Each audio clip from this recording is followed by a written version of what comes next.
मराठ्यांशी बोलून उपोषणासंदर्भात निर्णय घेणार मनोज जरांगेंचं वक्तव्य. मुख्यमंत्री देवेंद्र फडणवीस यांच्यावरही केली टीका. मुंडे पालकमंत्री असताना कोट्यवधींची बोगस बिलं, काम न करता बिलं उचलली. सुरेश धस यांचा धनंजय मुंडेंवर हल्लाबोल. पक्षाने सांगितलं तरच राजीनामा देईन, मंत्री धनंजय मुंडेंनी सुनावलं. ठाण्यामध्ये भाजपा शिंदेना आव्हान देणार, जबाबदारी द्या. ठाण्यामध्ये भाजप यशस्वी करून दाखवेन.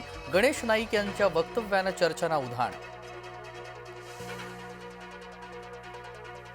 पुण्याचे माजी पोलीस आयुक्त अमिताभ गुप्ता अडचणीमध्ये. अमिताभ गुप्ता यांनी अवैध रीतीनं संपत्ती जमवल्याचा आरोप.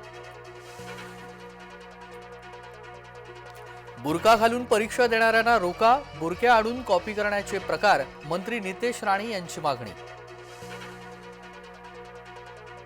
उशिरा का होईना न्याय मिळाला. पानसरे हत्या प्रकरणामध्ये 6 जणांना दिलासा. हिंदू जनजागृती समितीकडून समाधान व्यक्त. मुंबईचं पाणी कुणी पळवलं, आमदार आदित्य ठाकरेंची सरकारला विचारणा.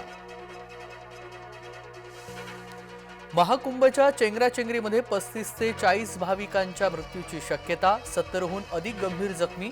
20 मृतदेह नातेवाईक यांच्याकडे सोपवण्यात आले.